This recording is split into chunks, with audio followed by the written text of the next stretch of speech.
shooting this documentary. I owned a different El Camino then. Driving home tonight is 8 years after the first shot. During that time, I learned a lot about health, safety, and sleep. But it took all those years for me to understand the only thing I really own is my time. Who needs sleep? Who needs sleep? Who needs sleep?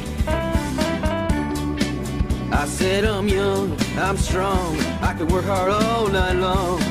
I need some money in my pocket. You snooze, you lose, no time to pay your dues.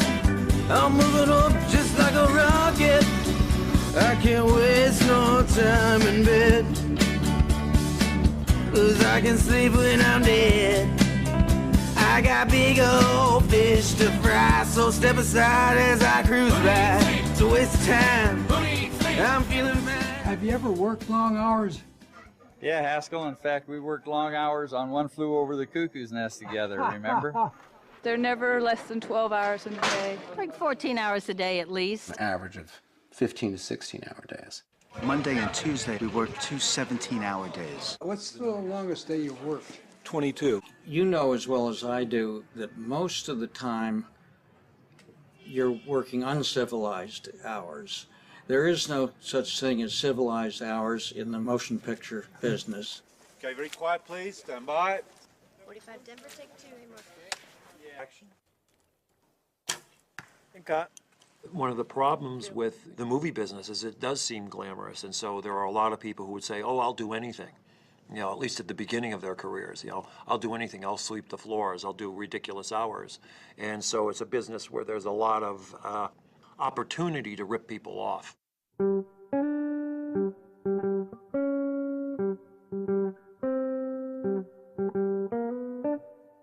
Hollywood wants you to only have one mistress, and that's her. And it's very, very difficult to have a family.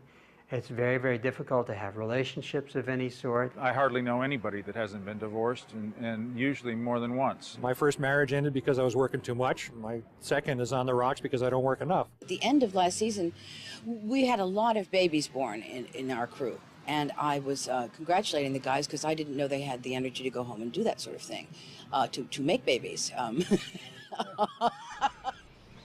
Family. This is the McCleary family. It's not like you don't have a husband. You still have to deal with all the, his dirty laundry appears at night, and then there's coffee cups and things left in the morning. So, so sometimes we don't see him, but we see evidence of him sort of droppings through the house. Welcome to Hot Talk, and today I'm really proud to have in studio with me a great cinematographer, Haskell Wexler. You've worked in the industry now since the 1950s, right? Yeah, I started shooting 1947.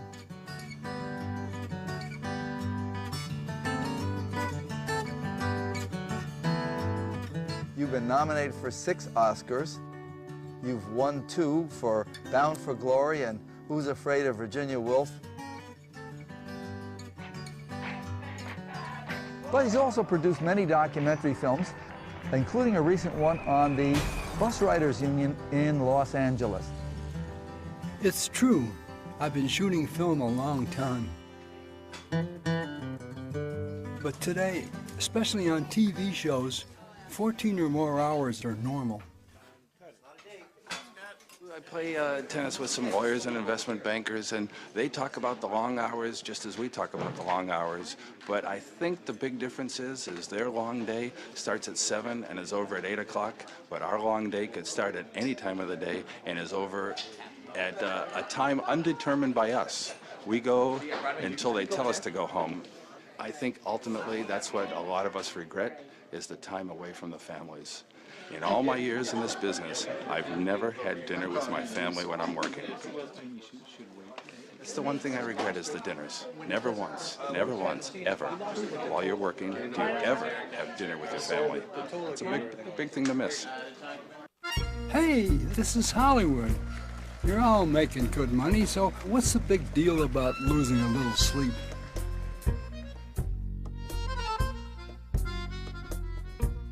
These are surprising statistics, but the Department of Labor takes into consideration we are part-time workers. In some cases, we're earning close to, or sometimes even less than the average worker. For somebody who doesn't have regular work, they're not going to complain about their hours because they can't afford to. We share the same insecurities as millions of part-time workers who are scrambling from one job to the next and working longer and longer hours for less pay.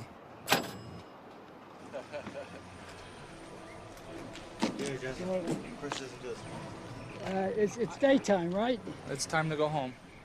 Now, do you go home? I go home. I drive home every night. How far do you drive? This location is 59 miles to my house. Tonight I'm actually a little tired, so I'll probably pull over the truck route to 5 and 405 and take a little nap. Now, can you sleep during the day with the baby? My wife tries to help that out a little bit. Not much, but a little bit, because she wants to play, so she's worth it. Be a little tired for her.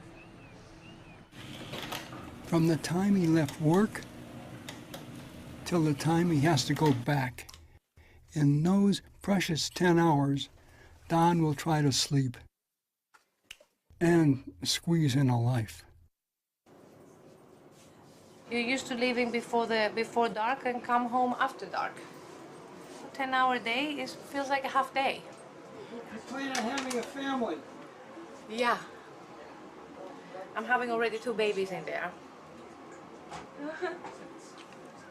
So, I guess I'm planning. Do you know if they're boys? One is a girl, the other one I don't know. But imagine the working hours is so crazy, I don't even have time to go to the doctor to find out the gender of the babies. I'm a mom, and I have a family, and it's something you give up in a lot of ways. You give up many good times with your family. You pay a very fierce price. I have a 5-year-old son, and I'd say that's where the conflict of this job comes in for me personally, because I'm not always there when he gets up in the morning, and I'm not always there when he goes to bed, and some days I'm not there for either. But there are weeks when I'm not working, and I guess I try to make up for it then. Yeah, go as far as you can without getting into the other gel. What the hell's taking so long for a little shot like this?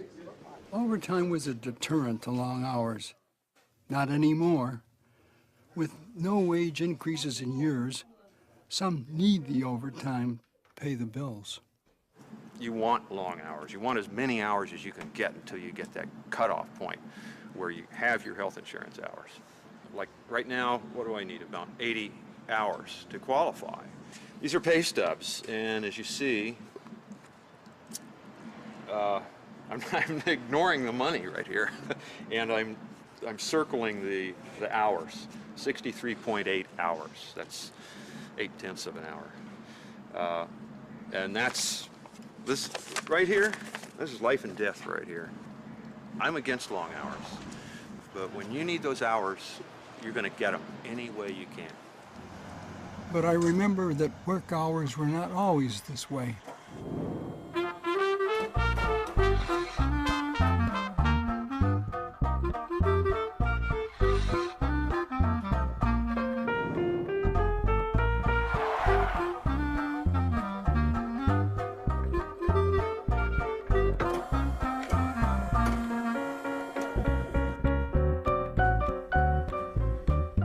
8 hours was a normal day for our crew and for the mill workers. We worked hard, but there was always time for friends and family. I remember my dad, who's been in this business for 50-some years.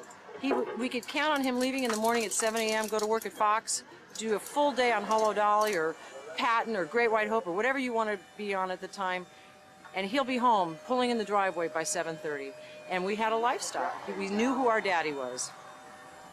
The U.S. was once an international leader in reducing work hours.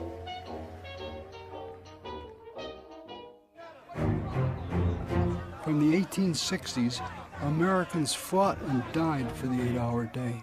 We want to feel the sunshine and we want to smell the flowers. We are sure that God has willed it and we mean to have 8 hours. 8 hours for work, 8 hours for rest, 8 hours for what we In 1938, Congress passed the Fair Labor Standards Act, which established the National 40-Hour Work Week and mandated time and a half for overtime. But today we suffer a work epidemic of 24/7, and it's not just the film business.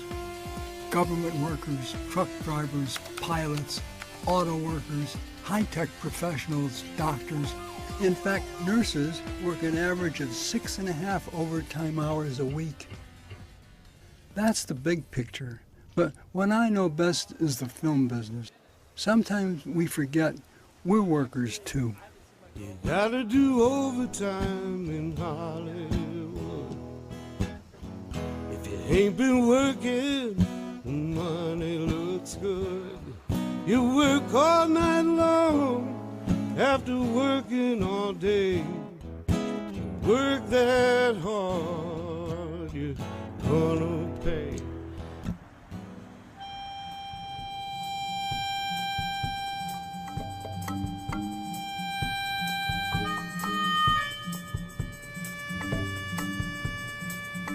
It was late when Brent called to say he was coming home. And I remember asking him if he was going to be able to have enough rest to get up to take Ariel to the doctor. She had strep throat. He told me he loved me and he would be home.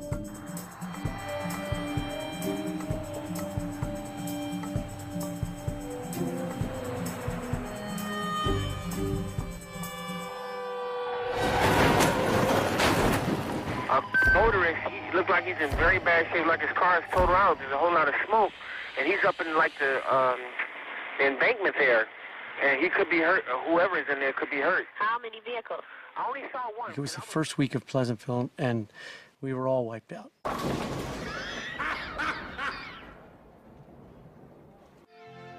There's a place where life is simple, and everything is black and white. Honey, I'm home.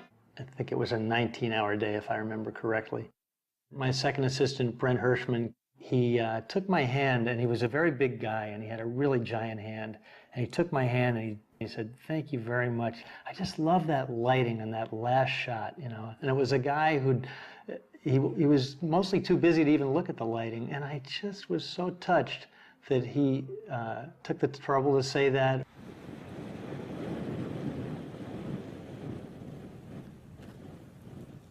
He was a family man. He wanted to get home, and he was looking forward to wrapping and spending the next day or two at home with Ariel to spoil her like he did. There was a flurry of phone calls among the crew.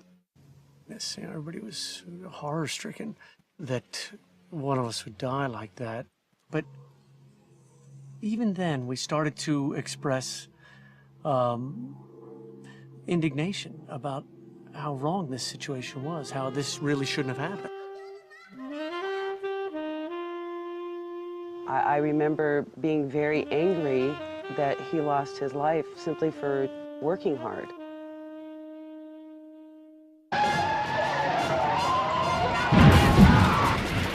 When we were shooting the Lethal Weapon series, it got so bad, people working a minimum of 14 hours, and then driving home 2 or 3 hours and turning around driving 2 or 3 hours, that we had 3 or 4 major automobile accidents.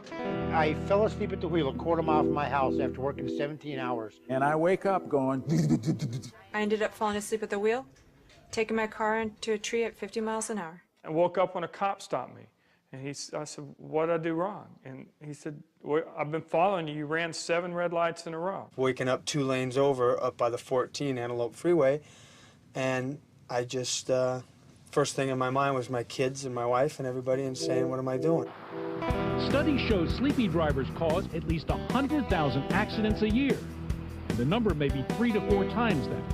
No one really knows. What we have learned about sleepiness is somewhat surprising. A very small amount of sleep debt or sleep loss can make a person dangerous. We looked at patients who we deprived of sleep over 1 week, 2 hours a night, and we kept one group up just 24 hours. And then we got one group drunk. And we compared the sleepy patients with the group that got drunk, and they essentially had the same performance. The sleepy people acted just like the drunk people on the driving course. That's what happened to Brent. The night he died, he had already worked 4 15-hour days. And on Friday, it was 19 hours. That's a big sleep debt.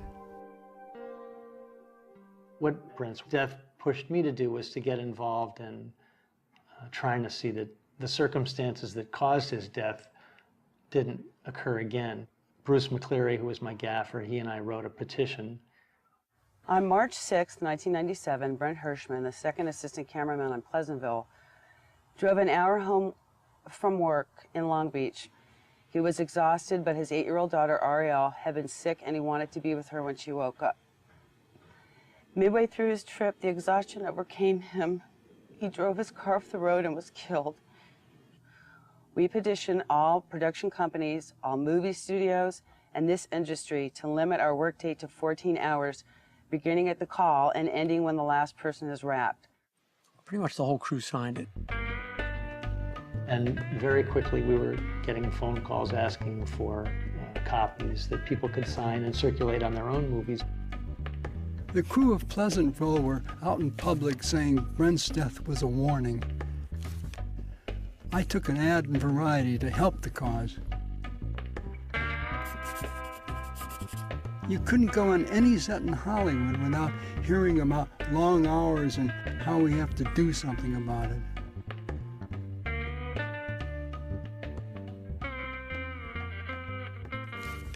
And so in a very short period of time, you know, we had sort of a national event going on. Brent Hirschman was 35 years old when he died. He fell asleep while driving home after working 19 hours as an assistant camera operator on the set of Pleasantville, an upcoming film. Almost anyone could imagine being Brent Hirschman that night.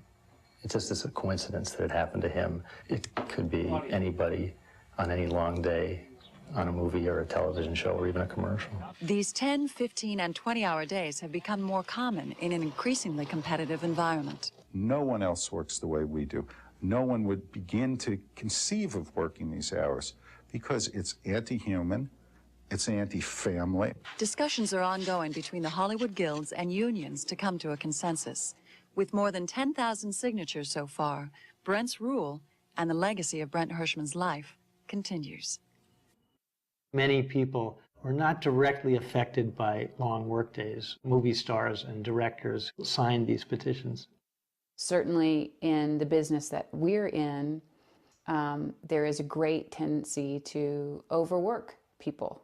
And as an actor, I am given a kind of union buffer in that I have to be allowed a certain number of hours between the time I leave work and the time I have to come back to work.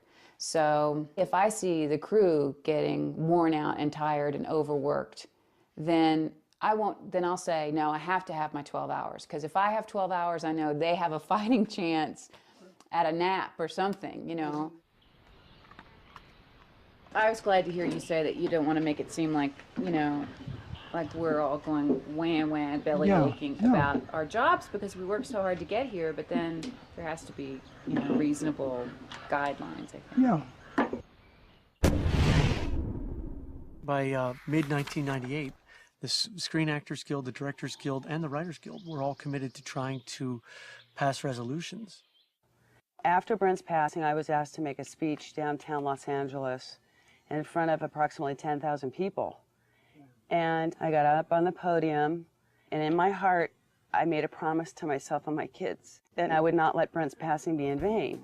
Look at all these. This must have come from some meeting at the DGA. Look, these are all... We were getting phone calls and letters from around the country supporting Brent's rule. Then this came. I guess not everyone was worried about losing sleep. Sell shoes means that's the way it is. Love it or leave it. While Hollywood is looked at as a very glamorous industry, it is also an industry that frequently is really run on kind of sweatshop style conditions. That is, if you can stand it, you can work. You can't stand it, get out. John, what happened to those petitions? In the body of the petition, it said that when the page was filled, to please send it to the IA, to the camera local. And they all went to the union and disappeared, as far as I know, into a black hole when I asked to get them back some months later so that I could make my own mailing list. I was told that I couldn't have them. A great effort was made to using Brent's death as an example to bring attention to the problem. All that's left of that now is a few faded bumper stickers and stickers on camera cases. You would have thought that that would have sounded a wake-up call within the industry, but there has been no real appreciable change. This is an industry that works best on crisis, and it has not yet been identified as a crisis situation, but I think it is. I think it's the most significant, terrible thing going on in the industry today that basically isn't really being covered. In Brent's case, after several appeals, the ultimate determination of the court was that Brent was negligent himself in trying to drive home when he was that fatigued. I disagree strongly with that because he had no alternative. Brent was a victim, and you have to think of someone who's in an accident like that as a victim. It is not their fault. They are helpless. It is the long hours you work, and he had worked long hours.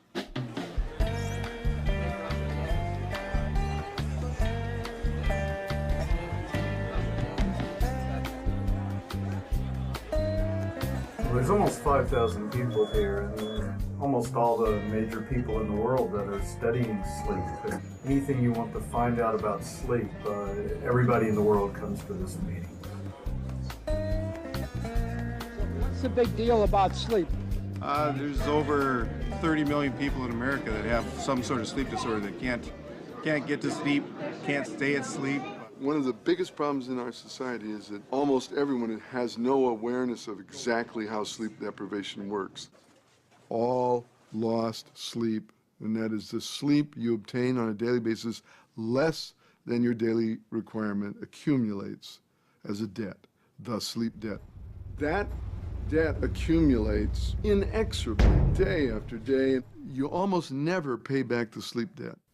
And so all of the people who have this sleep loss, sleep debt, who are working in jobs where they are not allowed to get enough sleep, have a risk. They have this monkey on their back that's going to seize them literally at any moment. Drowsiness is red alert. And the bigger the debt, the more likely you are to fall asleep, the more likely you are to fall asleep behind the wheel. We're starting to learn in more recent years that this chronic sleep loss affects things like diabetes, a tendency for obesity to occur. If you always are in a state of sleep debt, cutting your sleep maybe by as little as an hour per night, you're going to be a little bit more hungry and eat a little bit more. This is a major problem in this country, particularly since we have an epidemic of obesity. Let's remember that sleep deprivation is unique to the human. There is no animal that tries to sleep deprive itself. They just sleep what they need to sleep. We are totally unique in this desire to overcome our sleepiness and stay awake no matter what, even if our body is screaming to go to bed.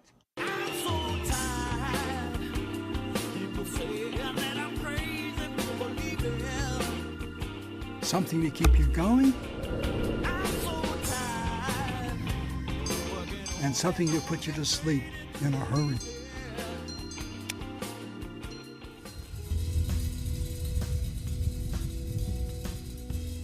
It was late when my commercial wrapped, and so I had to take the red eye. It's a 2-hour drive to Jim Pagel's sleep clinic.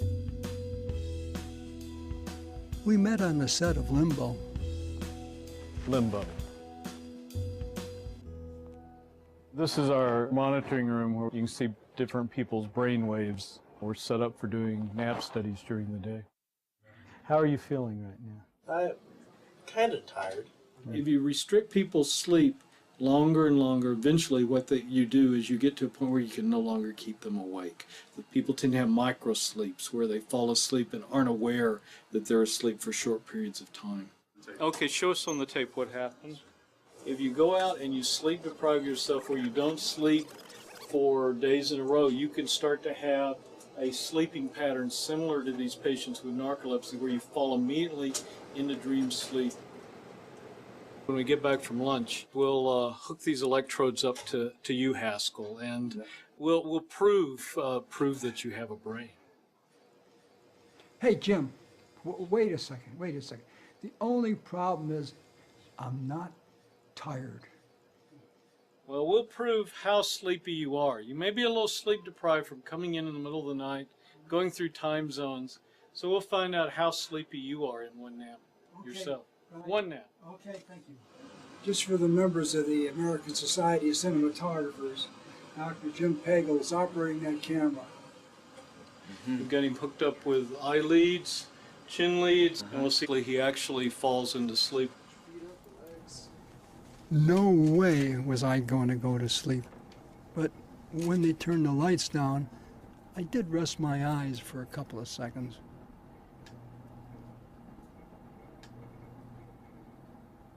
Good morning. You had a micro sleep for about 25 seconds in a stage 1 after lying down in a dark room.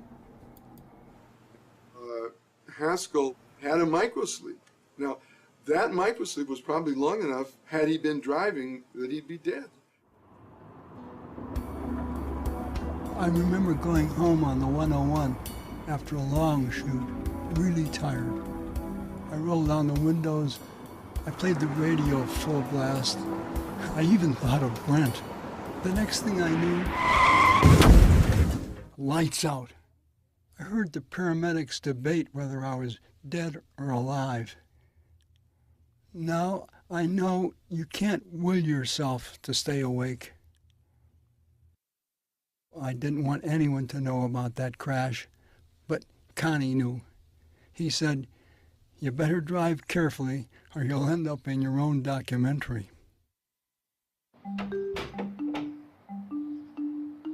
One of the great cinematographers that we've ever had in our country is Conrad Hall, who worked a lot trying to call attention to this issue of work hours for the crews. And it's ironic that it was Connie because he worked harder than anybody and never complained. Maybe we should shoot this at 30 frames, huh? Wouldn't that be nice? Sexy. He was a guy totally devoted to the work.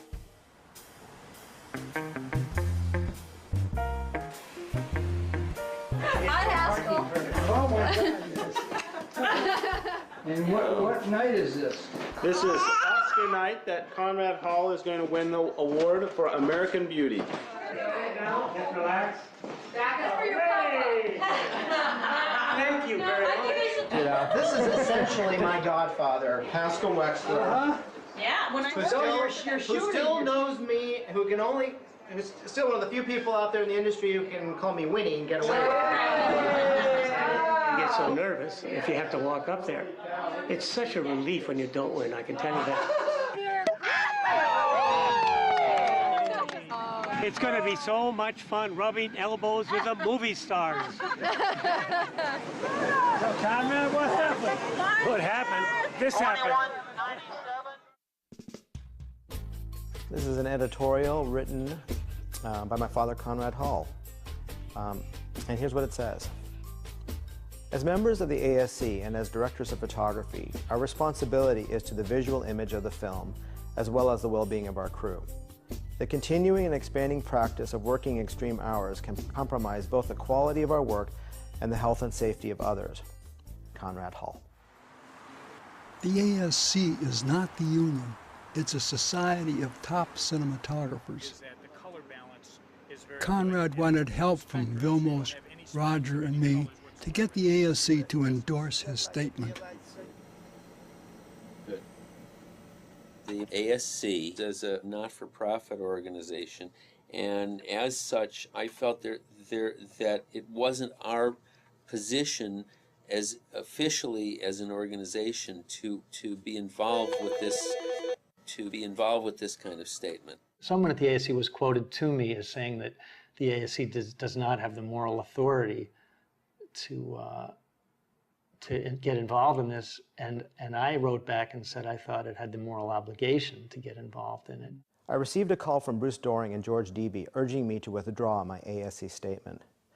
I could not understand why these two union officials were insistent about this ASC matter. You know that Conrad called me and told me that both you and George called him and asked him to withdraw his statement about long hours. I think that was George's call. That's not mine. He's the president. I have a collection of the things that you have written and that George has written, and the local has said that this is something which has to do with health, safety, life. And then when someone is going to make a statement agreeing with you've been saying, you go out of your way to stifle it.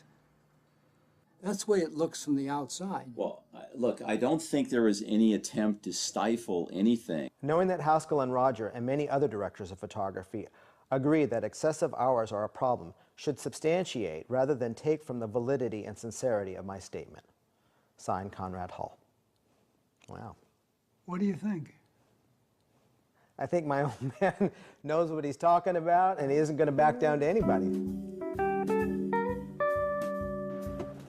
The studios were concerned because this was the first time in labor management history when all the guilds and unions were united on one issue. Gil, you know why we're here? Yeah, I know, Haskell. You're here to get me into trouble with something, and yeah, no, I think I know why we're here. We're here about the long hours in production of films and what can be done to shorten the hours.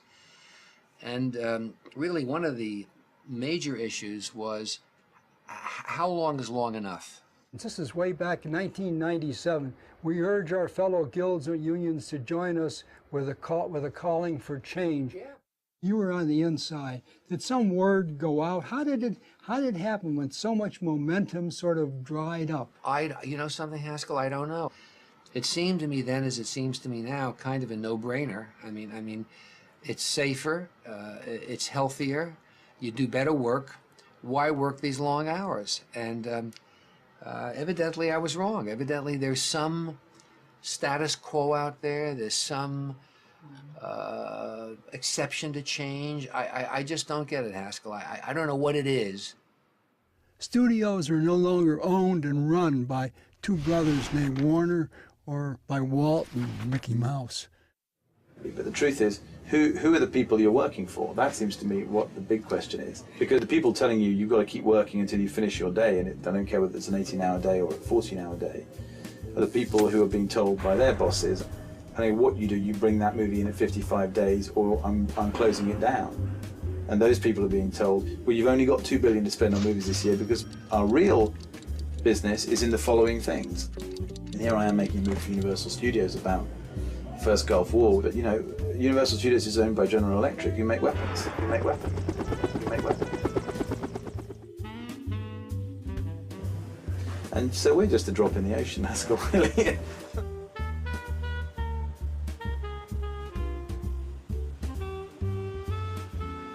Those petitions and the hazardous to your life luggage tags were printed and circulated by our camera union.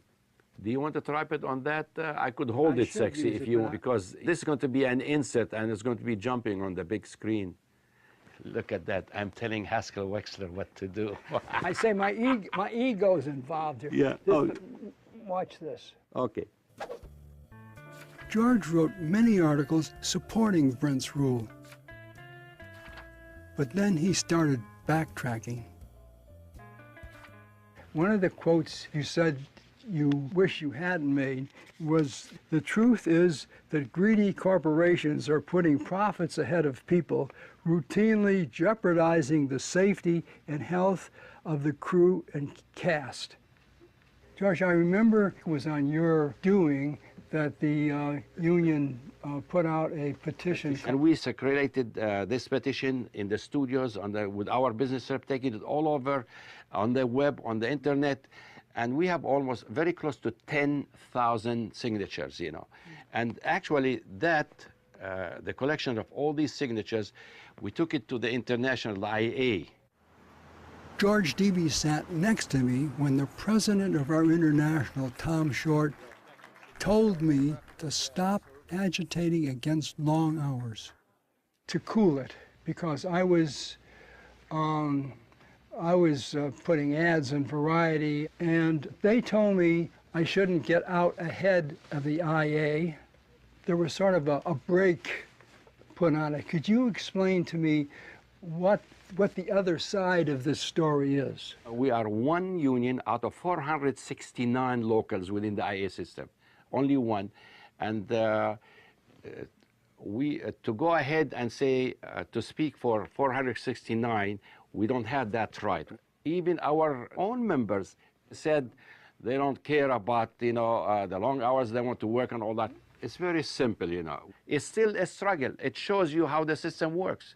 Which side are you on? Which side are you on? It shows you how the system works. George said he was criticized for writing about corporate greed.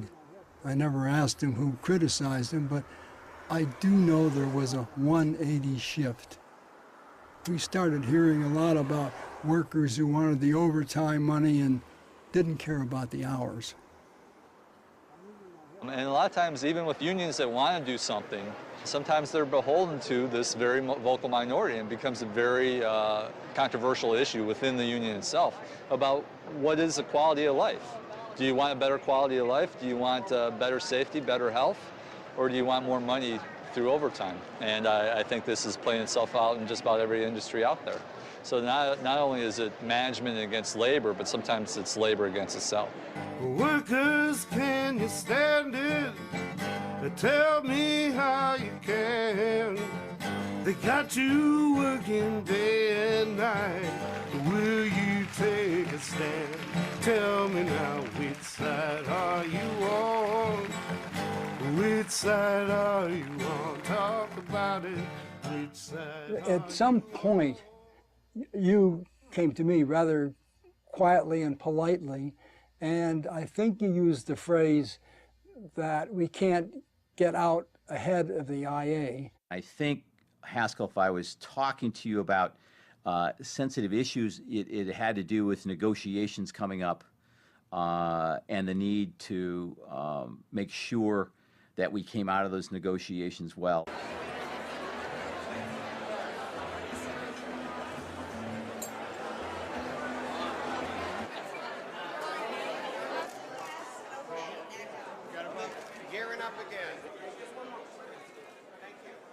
Nothing like a little bit of Hollywood while I kept an eye out for Tom Short, our union president.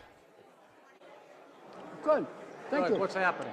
What's happening? I wanted to ask you, you know, I'm on this, about this long hours, and I was just wondering. For the record, I'd like to know if he still believes excessive hours place our members' lives at risk. Tom Short said that 8 years ago when Brent died. It's a matter for bargaining is what it is. It's a matter for market. Bargaining. It's a matter for the bargaining process, the contract negotiations. Your local has to have proposals for that. I see. Okay? Yes. You do it in local negotiations, and then I will take it to the big table. Good, thank you. But it's a subject matter for bargaining, but it's got to be proposals that are given. Thank you, Tom. No, just run it by me. As usual, I appreciate getting it straight from you, because sometimes... You have a question, you come to me. Okay. Don't go to the feet, go to the head. Well, that's it. Matter of bargaining. What these schedules are doing is simply building in that time. It is not just a managerial negotiating thing. It is an issue of life and death. When I went home to Chicago, I visited Conrad and Scott on the set. 64 Apple, take 5. We were consistently doing 14 to 18-hour days. We were working days into nights and nights into days. We were out in the cold at night and in the day too, because it was wintertime. There were long hours, probably the longest hours I've ever experienced. We had, on this picture, we had 3 20-hour days. There's no question it becomes a problem. The last day, I was on the set for 18 hours before I got my close-up. And if I remember correctly, Jude Law was on the set 21 hours before he got his close-up. The question is, how much do these long hours affect creativity? For actors, maybe not as much as one would think, because we go back to our dressing rooms, we sack out.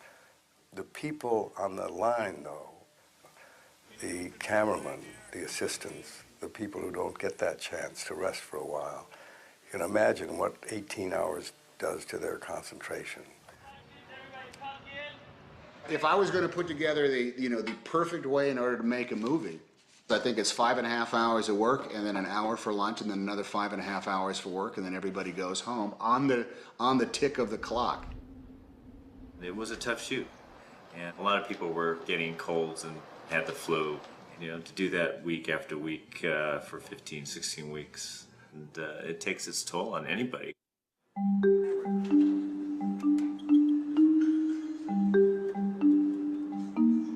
Well, sleep is a way we measure stress. If you don't sleep, that actually can increase your stress levels. Stress, we find, especially with dealing with conditions like cancer and other serious diseases, lowers your ability to be able to tolerate therapy and to do well with the disease.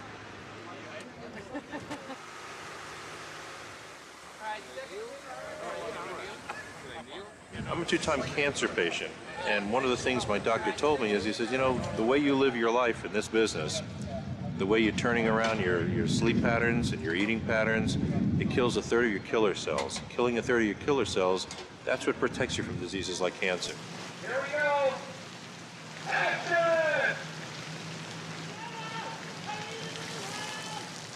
Film sets are ultimately dangerous places to be. You know, we're working with a lot of electricity, we're working with a lot of heavy equipment. The cameras still weigh 50, 60 pounds. Assistants still have to bench press these things. Grips still have to go climb on the 18th hour to hang a flag on something. And electricians still have to try and manipulate near power lines in the 18th hour in a rainstorm. But every time you go to an action movie and you see the explosion or the car chase, there is the camera crew who are standing right next to those explosions. The worst scenario is to be in the middle of the night and you're about ready to film the big flip-over stunt. And a number of times, we had no idea of how much to trust our special effects department, who had also been working for 18 or 20 hours. We were afraid for our safety in a very real sense. That would be really nice. Yeah, put your hand right there. All right, you guys ready on the roof? Working on it. As I was telling you the other day, Hooper, in this scene you'll be escaping across the roof with the dog. Now, about halfway through, the sling will break, and down you will come, dog and all. Okay, people, let's go. Just a minute, Give me Sonny. that dummy wait a minute. dog. Wait, Sonny, do you remember me? Bidwell from the Humane hi, Society. George. Listen, Good I'll to tell see you right you. now, no dog is going to fall from that. No, sir. No, sir. No, sir. We have a dummy dog. Here at the film unit, we protect animals in film and television against abuse, neglect, and exploitation. I worked Free Willy with the killer whales. I worked Operation Dumbo Drop with elephants. And so it ranges the gamut from cockroaches, ants, to zebras, you know, A to Z. We do everything. We get a lot of criticism because we believe that we protect all animals in entertainment. And by animal, we define that as any sentient creature. because our authority is through the Screen Actors Producers Codified Agreement. We believe that these animal actors have contractual rights, and they deserve to go home at the end of the day safe and happy. A crew will come up and say, you know, why don't you protect us? The animals are being protected better than we are. So I'm sure you can address that. How often do you get that question asked? About 5 times a day. Jim, we're working 16 hours. Give me some advice. What can we do? If you're shooting at night, your crew's going to be sleepy, even if you try to make up for those hours during the day. A lot of people get used to being tired. Folks develop a lifestyle saying, I don't need sleep. Who needs sleep? Who needs sleep? In fact, this was the big thing with the Coors commercial. It reflects society's way of looking at sleep as having no function.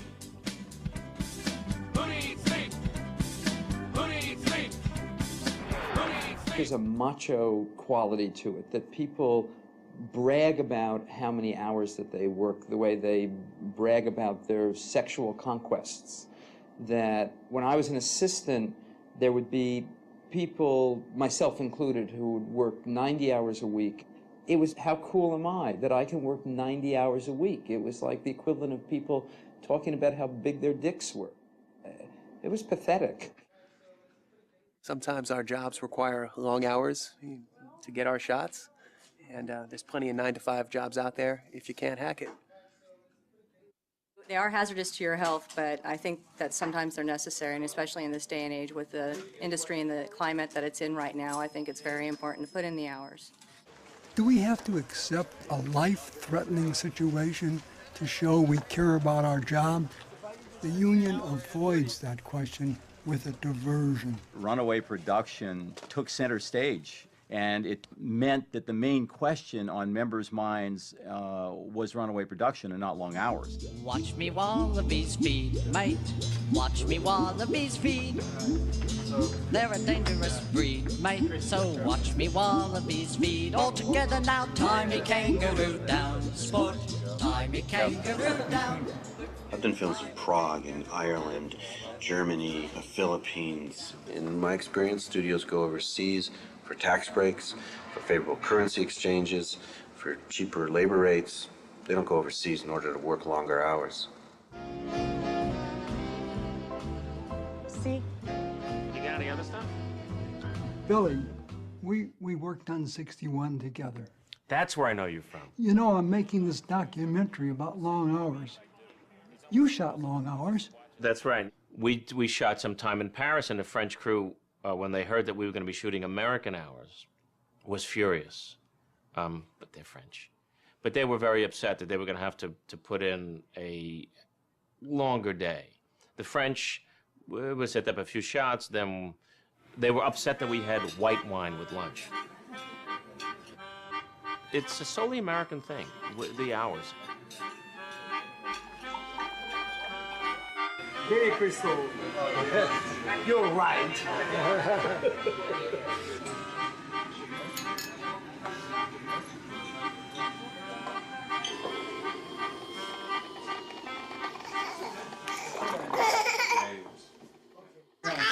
I was lucky to catch up with Nicola in America. Like Vittorio and Dante, he works all over the world. What happened when I came here is that I found that long hours, it doesn't matter because we are in golden hours. Yeah, but you're killing yourself. You're in golden hour, you make a lot of money, and then you have to spend it to cure yourself? Where is the point? Yeah. You know, it's nuts. In other countries, how do the film workers deal with long hours? And it's extremely unlikely that anybody would accept to go more than an hour overtime. Literally, if you go on stage, you are done by 7 o'clock. That's it, finished. Once in a while it can happen, the actor won't be here tomorrow, we have to finish the scene, but it has to be really a special need, because otherwise, literally, people get up and go away. Website on there. These are T-shirts we started putting out into the industry, into the film industry, to start trying to get people to think about working more reasonable hours and not killing ourselves making movies. The 12 on, 12 off T-shirts. Some of the shirts have what we call the +3 rules on the back. No more than 12 hours of work, no less than 12 hours of turnaround, and no more than 6 hours between meals. If a whole crew is walking around wearing T-shirts that say 12 on, 12 off, then we might get producers' attention in a non-confrontational way. Ironically, in Europe, they're wishing that the shirts said 10 on, 14 off. To them, the fact that we are fighting for 12 hours seems sort of absurd, you know.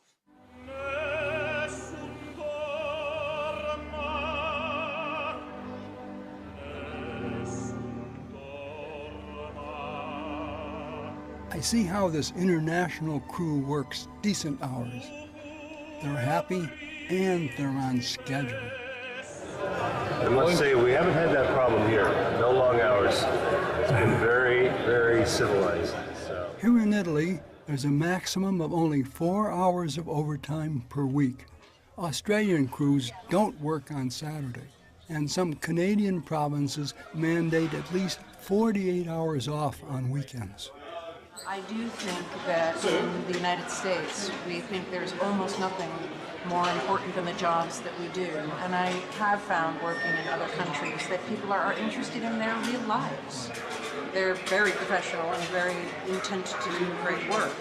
But that's a separate issue from home and hearth and their life. C'est reçu, Joseph, c'est reçu. In Paris, you never shoot Saturdays. The weekend is sacrosanct.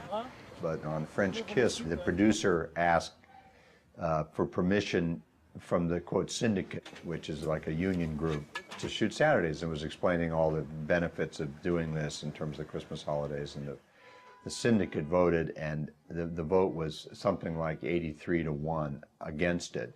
And the gentleman explained that this was not any sort of disrespect to the Americans, but to his mind, in France, people work to live, whereas it seemed to him that in the United States, they live to work. They say hard-working money make the world go round, but I've got bills to pay, I'm in a hole in the ground. Life's so fast, I can't get no rest. Try to keep up and do my best. I got an SUV, a cell phone, and a flat TV, but when I get home from work, you see, I'm a hamster in a cage and never get ahead. Working harder, faster, till I'm dead. I've done 2 double shifts and I want to go home, but my boss man says better leave that alone. Union told me just cash your check. Don't ask no questions, boy. You're just another card in the deck. We're the only group of industrial workers in the world fighting for a 14-hour day. It sounds so absurd. So why do long hours happen? To get a picture going, sometimes you have to wink when you sign off on the schedule. Because you're signing off on a schedule that will get the picture going, but that's not totally realistic. You try to make up for it in other ways as you're going along. Some people think it makes financial sense to work these hours. If I went to a studio and said, look, I have a method where you can pay people 3 times their normal rate, and I can guarantee you that they'll work at half their normal efficiency, people would throw me out the door. I once was on a film, and we were doing a 20-hour day, and they told me because they can hide overtime in the budget, but they can't hide extra days. Let's do final checks. Yes, he said! I think the real problem is the system itself is rotten. The fact that movies are just seen as commercial products. It does anything to do with art, and even less anything to do with the humanity of the people working on the project, because at that point, is history. Capitalism doesn't give a shit about the men. They are there if you need them. You don't need them, you fire them. They are not convenient, you outsource them. That's the reality. When they talk about capitalism with a human face, it's an oxymoron. It can't be, because that is all for the profit. And so we have all of these industries, shift work industries, entertainment industries, transportation industries, that are doing this to people all the time.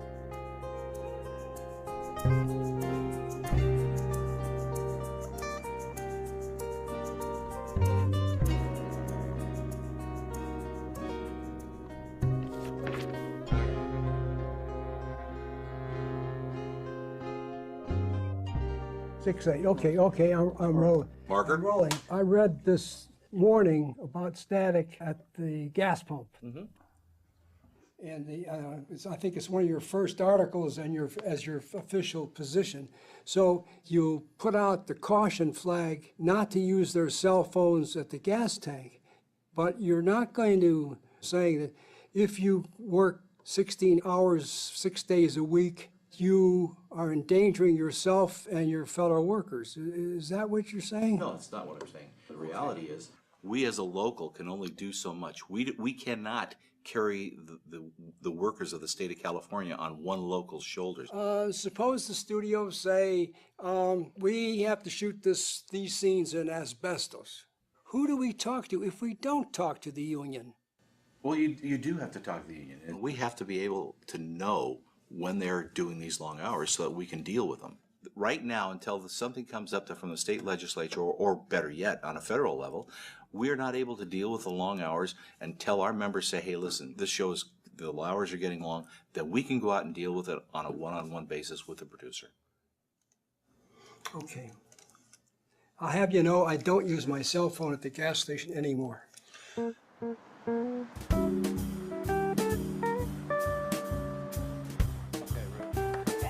When we were making 61, it was the first time I had ever been to a safety meeting on a movie. And I knew it was going to be hours. There were going to be long hours. We didn't have a lot of budget. We had a lot of baseball stuff to shoot. If you think a baseball game moves slowly, try shooting a baseball game. Haskell was very eloquent in it, saying nothing good happens when there's long hours. People don't function well. People get hurt. People don't act as well. People don't keep things in focus as well. Not Haskell, but that does happen. First day we were into 14 hours with more to go. They called a wrap after I used the safety insurance words, a hazardous situation exists. We worked 14, 16, 17 hours after that first day. I said nothing. I signed on for Billy, hazard or not. If you establish yourself as a whiner, as a troublemaker, as somebody who wants to go home after 8 hours, then your career opportunities are going to be limited. A union contract should take some of that pressure off. If the contract is strong enough, then the crew doesn't have to get involved on a personal level. That's what a contract should do. It should insulate individuals in the crew from retaliation. I had hoped that the union would see long working hours as a safety issue and would address it that way. And the union's chosen not to. And I had hoped that OSHA would take an interest, but you know, OSHA is a pretty ineffective agency in these political times.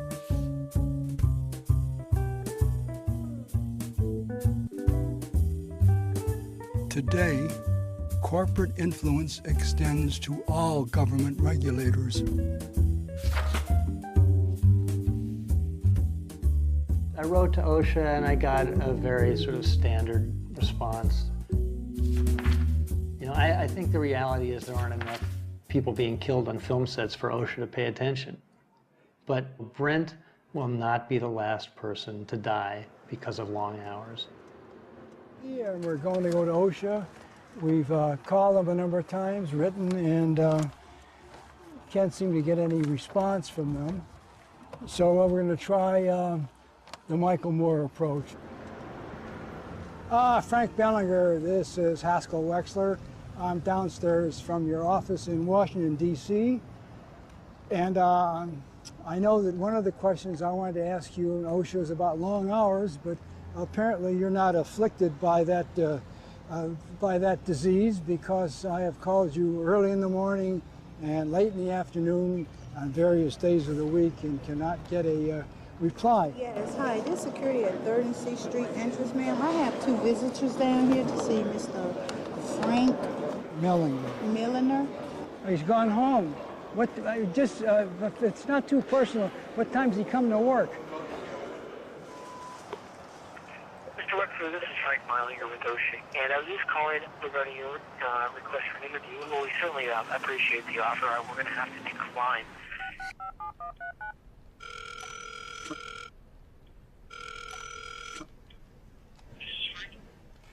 Frank Mellinger, this is Haskell Wexler. Can you explain again what is the situation?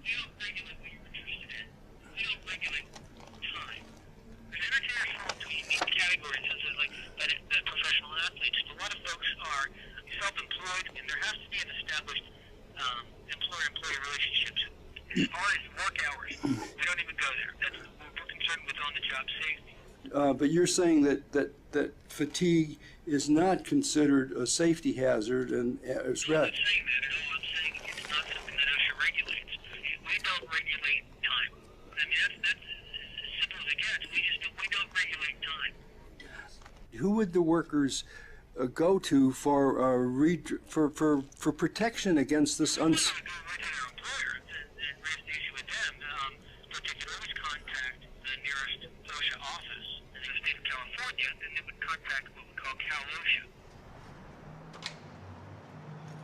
This is where we're going. Right here, State of California Department. It's a Cal OSHA consultation. I don't know of any OSHA regulation that specifies how many hours you can have an employee work. But generally speaking, it is definitely a negotiation situation, usually with bargaining units and things like that. So what you're saying is that safety and health has not considered the dangers of repetitive excessive hours. Well, I wouldn't say we have not considered it, but I'm saying that isn't something that's written in black and white in our standards as far as how many hours you can ask an employee to work. So I'm saying, who do we go to? That's why I came to talk to you. Well, again, first of all, you start with the employer. And what I'm hearing is that you don't feel you're getting any satisfaction from the employer. And then I don't know if you have a union, any type of bargaining agreement with the employer on how many hours you can ask your people to work. You should look to that source also. Okay, so we've got our work cut out for us. Thank you. If we don't have a standard or regulation saying this is what the employer must do, there's not a lot we can do. In fact, there's nothing we can do. We can't. It's possible that Mr. Jett is not acquainted with OSHA Rule Injury Prevention Number 7. Well, yeah, I have this paper here. In it, you quote here from the OSHA Workplace Injury and Illness Prevention document, and it says, "No one shall knowingly be permitted or required to work while the employee's ability or alertness is so impaired by fatigue, illness, or other causes that it might unnecessarily expose the employee or others to injury." A lawyer friend of mine explained that the knowingly was the out, that the producers could say, well, they didn't know that Brent Hirschman or any one of the workers, after working these excessive hours, would then endanger themselves or endanger their lives. All right. Well, you presented this report, right? Yes. To the Labor Management Safety Committee. Yes. So when you presented it, what happened? The head of the producer's safety thing said it will have to go to the head of the Motion Picture Producers Association, Nick Counter. We've been very conscious of compliance with OSHA, and we believe that our safety bulletins do point out to the producers the legal requirements of OSHA. How look, obviously you're a reasonable man, you know a great deal, and everyone I've talked to has been reasonable. So how do you deal with an unreasonable situation that all people involved in it realize it, but then they continue to do it? Again, I rely upon the expertise of the people that are on the set, the people that run the production, and they're the experts. And they have to make the judgment calls, and fatigue it should be a concern. I'm beginning to wonder whether I'm looking for a conscience in the wrong places. Okay.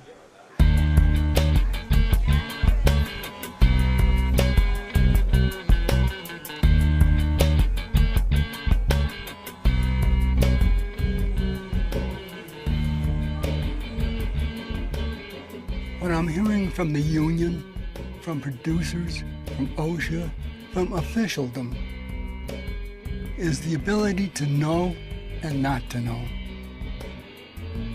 To be aware of the complete truth when everywhere there is deceit on the lips of authority. These are bad times for all workers, not just film workers. We get constant reminders not to make even little waves. If we want to swim, it'll have to be in their tank. In this time of deceit, telling the truth can be a challenging act. I am very strong that the company that created the long hours is responsible for the liability and the damage. I think there's starting to be precedents. I give a deposition and they settle. The CEOs or whoever makes the decisions realize they really are at fault. This is not an issue where management can put its head in the sand and just say, I hope it goes away, because it's not going to go away. These industries are built on human beings. Human beings need to sleep.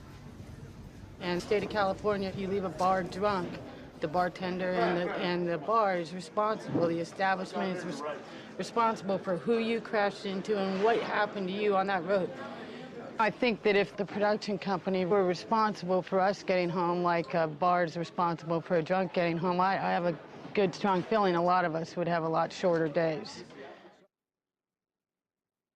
When Scotty and I visited Conrad, we could tell his health was failing.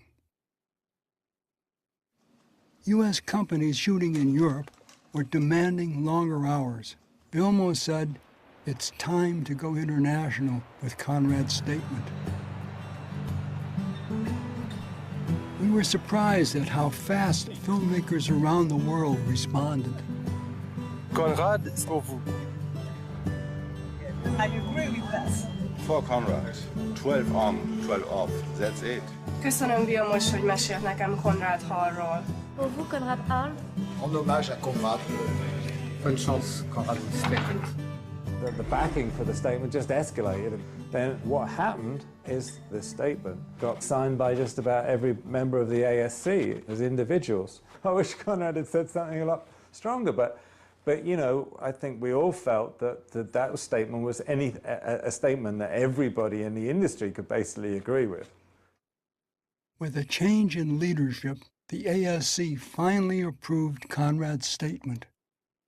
It was a month too late for Conrad. There, I like it dark. I'm having a good time, but I'm tired. Long hours. I had some discussions with Scott Sakamoto, you know, who worked on Road to Perdition with Connie, and we were both trying to analyze whether or not the long hours that they worked on that film had anything to do with the fact that he became very ill after that. It's hard to say what exactly his health problems came from, but 18-hour days and 6 months of very hard work, whether we were 20 or 50 or 70, we were tired, and he was extremely tired after that. Dad loved his work, and he got caught up in the work, and so he just ended up pouring himself into those jobs and working himself literally to death. Welcome to the 75th Academy Awards.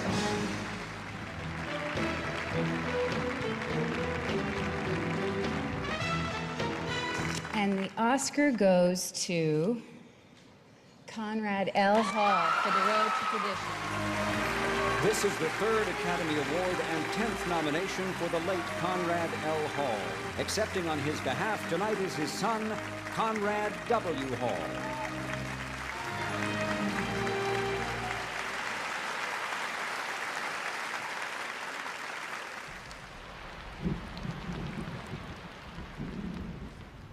And I have to say that we have to thank our friend Conrad to underline this main and very important concept that human being need to find a balance between his private life and his public life.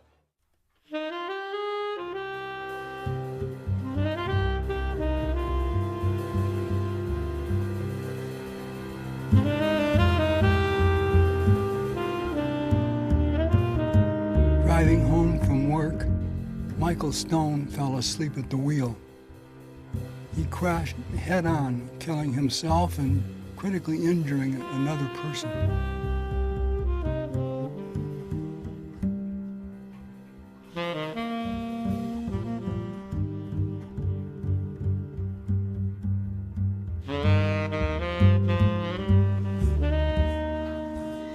I guess he just, fell asleep.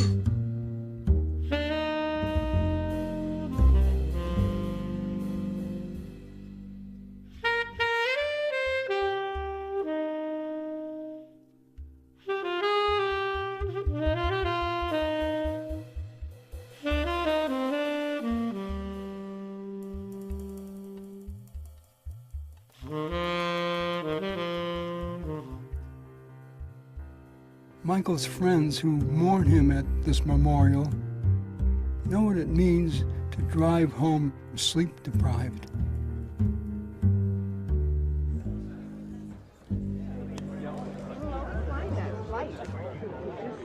Alan, we have another situation Yeah. here. It's just another one of those industry, what are you going to do about it kind of things. We take it for granted, It's, you gotta work these hours, you work crazy hours, and then something like this happens, and you go, is this necessary? But I don't know what the answer is.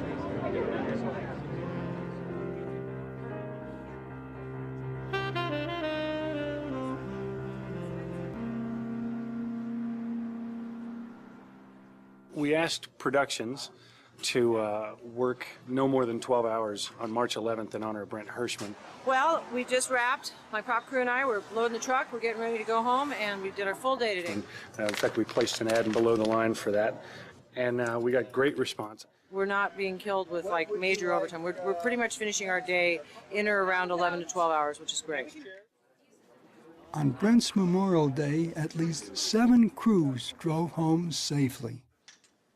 And I'm happy to say that we're working 12 hours on and 12 hours off today. It's March 11th, and I'm glad that we're doing this because we got to keep track of our lives and keep track of our futures. At our last union convention, I thanked the delegates for favoring my resolution on fatigue. The vote should have meant union support to the growing grassroots movement, but it was clear the official positions remain the same. To this date, leadership has been unresponsive.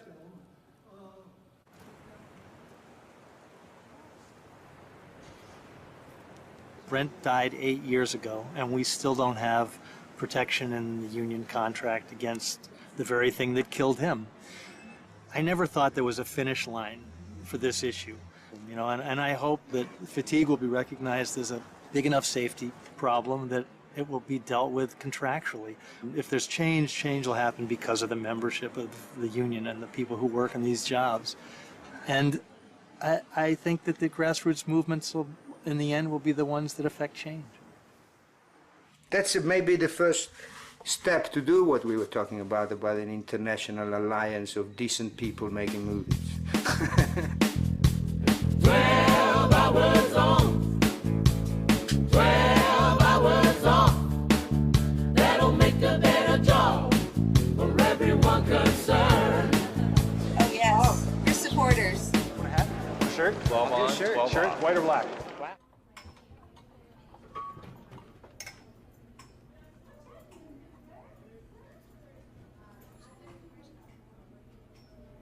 This is the last dolly shot Conrad photographed. He used the same camera I've been using to shoot this documentary.